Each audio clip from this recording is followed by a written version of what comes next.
Hi, I'm Kristi Porter from Vector Global Logistics, and today I am beyond delighted to introduce Wanona Satcher, the CEO and founder of Mākhers Studio. Welcome, Wanona. I'm so Thank glad you, you're Kristi. here. I'm Yeah, delighted me to too. chat with you. Been a long time coming. So Yes. today there's really so many things I could ask you about. I've learned so much from you. But we're going to take just a quick moment to touch about funding for a social enterprise in just a few minutes. But first, tell everybody what Mākhers Studio is. Give us a quick overview of who you are and what you're up to. Yeah, so Mākhers Studio, we started in 2017. We are a for-profit social enterprise. We are a design, build, and green manufacturing firm. We specifically focus on modular affordable housing, energy efficient affordable housing with the hopes of becoming a net zero, building a net zero product. And so our impact space is at least being a solution to the global housing crisis by building workforce development housing using right now retrofitting shipping containers, but we are moving forward with looking at even more advanced materials for a better carbon footprint. Fantastic. So just a couple things on your plate. Just a couple. You mentioned the term social enterprise. For people like you and me who have been around that space a long time, I feel like that's just sort of, we kind of skip past that and forget that that's still a really evolving and newer term. So before we get into funding for one, can you tell us in your perspective what social enterprise is? Yeah, I mean, I think very quickly at the end of the day, it's really about a company who is determined to make money for good and is very clear on the values, internal, external, that they set, and understanding what actual goals that they're trying to achieve to solve global problems. And so it's not necessarily about making money just to make money. It's about making money to solve a problem. That's Yeah. really what, and I think all entrepreneurs should do that, Yes. to be in the business of solving problems. Yes, 100% agree. Thank you for that. You're in construction, you're in landscape architecture, you're in all of these spaces who we drive by neighborhoods, we see construction signs all the time, but your approach is different. So when you're talking about funding for a social enterprise, first of all, tell us in your specific industry why your type of business is completely pioneering a new model and how and why you have to even raise funds to begin with and what that looks like as the differentiator for your competitors. Sure. So, overall, the construction industry is the second most carbon emissive industry on the globe, and unfortunately, the least funded. And so, by the very notion of thinking about how to build differently to solve that problem of being a very extractive and carbon emissive industry, especially when you're talking about challenges with supply chains, we saw that during the pandemic, and the lack of materials, the extreme costs, increase of cost of materials, cost of land, especially in our cities, lack of land if you build conventional construction, and the lack of labor, especially after the pandemic. We are thinking differently about how to build infrastructure specifically around housing, residential uses. So that means how can we build with more quality materials that are better for the environment, better for the people that use and live in our buildings, dwell in our buildings, and also able to deploy housing rapidly. And so that means we need to build using modular technologies. And so we recently acquired our first manufacturing facility here in Atlanta Metro in East Point. Super excited about that so that we can build multiple houses off-site at once, have less of a carbon footprint in our approach, hire locally to be able to build our home systems, and then deploy them all at the same time on site at once. And so that cuts down the time to permit, it cuts down the time to deploy, it provides residential opportunities for those that need workforce development housing, affordable housing. And it also creates extra income for homeowners who are interested and invested in working with us to provide backyard units, accessory dwelling units. It also touches on those aging in place. So we have our grandparents who are downsizing, but at the same time, you have grandchildren who are graduating from college that can't afford homes. And so what does that look like? And so it really is about disrupting the construction industry in a way that's more beneficial to the environment and to those of us that, live and walk and breathe inside buildings. And so because of that, aren't really any structures in place that support the financing and funding, at least not that many, for building the way we build using modular technology. And so, typically construction companies bid for projects. I'm running our company, Maker Studio, more like a tech company. So we have been raising money. And I think that also allows us to be a little bit more creative with what we do and how we build, and more creative in our strategic partnerships. But it also allows us the flexibility of how we want to own and operate the company. Right. And of course, like I said, conventional construction is easier to get financing from conventional and lending institutions than for what we are doing because it's just so new. And so we've had to think differently about how to raise money to grow the company, but also to be able to expand our impact and build the change that we want to see.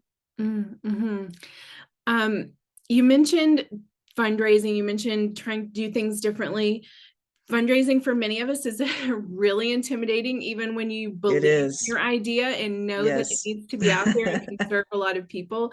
So for those watching who have a great idea for a purpose-driven company, but need money to help the idea take off, where did you start? What did that look like in those early stages? Sure.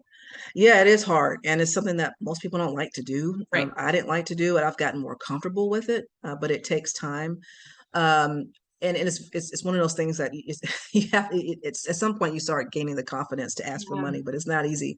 So we started raising money through crowdfunding. In fact, we utilize iFund Women, which is a crowdfunding platform, crowdfunding marketplace for women-owned businesses. And that's how we built our first prototype.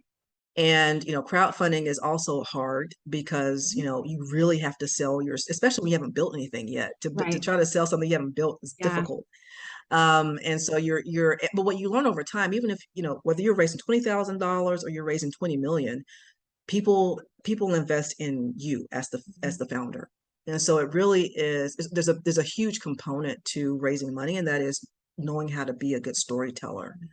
Showing how you're going to shape your vision and bring it to life, articulating that. I mean, storytelling is so important in running a business, and a lot of people don't realize that. And so iFund Women, that process really helped me to learn, at least begin to learn how to build confidence in asking for money and raising money, and to be able to build something tangible, a building, off of doing that was really important. So we went from that to then going after some smaller grants through the iFund Women Network. So that iFund Women Network has been critical, and it still is for the work that we're even doing now at our stage. And those grants helped us to get our website done and get some branding done, just little by little working on the business, until last year when we raised our first pre-seed round of a little over $500,000, and that we were able to raise that money through impact investors. And so formerly CEO, they're now known as Corliss. They also fund women-owned businesses with a debt infusion, but it's a zero interest loan. So that is really important because, women are the fastest growing entrepreneurial sector, but the least funded. And then the time when we do get funding, it's very difficult. It's high interest rates, or, someone wants to buy complete equity in your company. That's just not what a lot of us want to do. And so this organization, in fact, their applications are open now for new ventures, allow women and myself to be able to apply and get funded for funding, that investment that allowed us to catalyze more funding from another investment organization, RSF, located out west, and we compounded all of those funds to be able to get our manufacturing space. And so it's really it's a slow process until it's not. And the problems you have when you don't have money are a little bit different than the problems you have when you do. But for us, I think at the end of the day, it really has been about funding our company to get to a certain point, which we are at now. So the funding we needed was to get our products to market early on, The funding that we're raising for now is to operationalize and scale. Mhm. So two different Right. types of funding for two different reasons. Yeah. And so you mentioned storytelling. Is there anything else, what are investors looking for, especially before you have a prototype, or, if you're in the product space, before you can point to something and say, this is what we do, when you're especially shopping an idea and trying to get investors in those early stages like you were? What are investors most interested in? What are they looking for? What makes their eyes light up?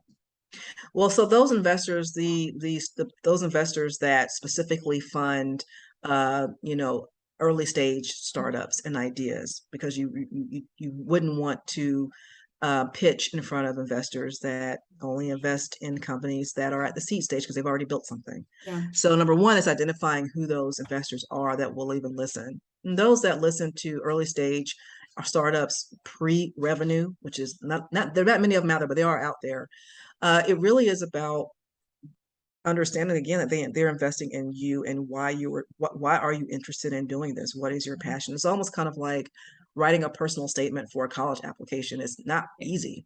And to be able to sell that in 5 minutes or in a pitch deck is not easy, and it takes a lot of practice. And so that means practicing to your friends. We call them the FFFs, your friends, family, and followers, who believe in what you're doing, and pitching in front of them so that everyone understands what you're doing. Something that's not so technical. So that's the other. You get so excited about your work until everyone's like, well, I don't even understand what you just said. Yeah, you're building for me. So your science, I don't understand your math. Being able to articulate your story and your passion in a way that resonates with a lot of people is really important. Yeah. But it takes time. It really does. And so it's pitching your passion. It's pitching why you started the business. It's pitching where you want to go. Even though that's not set in stone, Right. but having some semblance of an idea of how it could work and why it could work, and that you're willing to ask for help, that you need help. What I've learned, and people say this, in a lot of conversations that I've been in, and investors say this too, usually when you ask for help, you get money, and when you ask for money, you get help. So, everything's relational. So Yeah. really think about what your strategy is in developing key relationships. Those individuals will probably be your funders in the near future. Yeah. Yeah. That's very true. Yeah, that's really interesting about the money and health thing too. Makes perfect sense. You also talked about, so you've made it past that proverbial 5-year mark that many businesses do not. So Yep. first of all, congratulations on that. Thank you. So you talked about there's a difference when you're trying to raise money in the early stages versus when you're looking to sustain over the long term. I'm curious now that you've sort of been in this space for a while and watched others and tried to learn from them. What are some of the pitfalls that you've seen, and how are you trying to avoid them? Yeah, so that's a good question, Kristi. And I think at the end of the day, it goes back to why you're starting the business. Right. You have to determine once you get to this stage how you want to operate the business. And are you going to run a business because you think you're going to provide a service quicker than somebody else? Are you going to run a business and operate a business because you have better quality? So we've had to decide that even though our competitors built this way, we are going to focus on quality and efficiency. We're not going to focus on speed, even though we know we can build quicker than regular construction companies because we build in the factory. Yeah. But a lot of times building quicker can mean less quality. Yeah.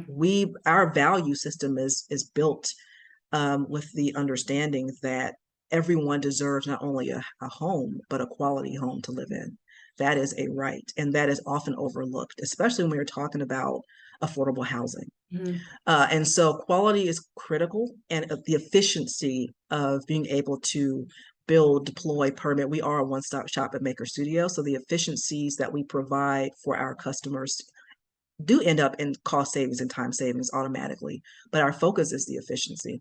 And so, that's one thing that I've seen the pitfalls, and we hear about all the time in conversations with investors. People just don't focus on why are you actually in business. If you're so busy trying to say you're gonna be a unicorn and have a 10x return, but you haven't even built a product yet, or your product doesn't work, the quality is terrible, then now you're in trouble, because you have ruined those relationships and the trust that you've built. The other pitfall goes back to the speed, where some companies build too quickly. they get an immense amount of money and capital and don't have much to show for it. They don't have the know-how to actually build and construct materials specifically to our industry, and they close up shop. And that means a lot of people are now without work. So we have learned that the value of no is sometimes taking a step back and really understanding why we're doing what we're doing and being as critical in our approach as possible. Even though clients might not like that, it ends up being better as an end result. Yeah. Yeah, makes perfect sense. Yeah, it's a little bit like in marketing, we would call it your unique selling proposition. So exactly, that's right. 100%. Yeah, it makes a lot of sense. And saying no is tough, especially I'm sure in the early stages, but being able to hold on to those core values and being able to really push in on who you want to serve most sounds like is definitely has served you well. Thank you so much for your time. Thank you so much for your sharing. This was super insightful, and I'm sure everybody will get a lot out of it. And you just always have such great things to share. So be sure and follow Wanona on LinkedIn and everywhere else. She always has great words of wisdom and is speaking all over the place. So you can get to go hear her and meet her in person. But thank you to everyone who's watching. If you'd like to hear more words of wisdom from people like Wanona and other nonprofit, social impact, social enterprise leaders, then be sure to hit subscribe. We can't wait to tell more stories. Thanks, everybody, and have a great day. Thanks, Kristi.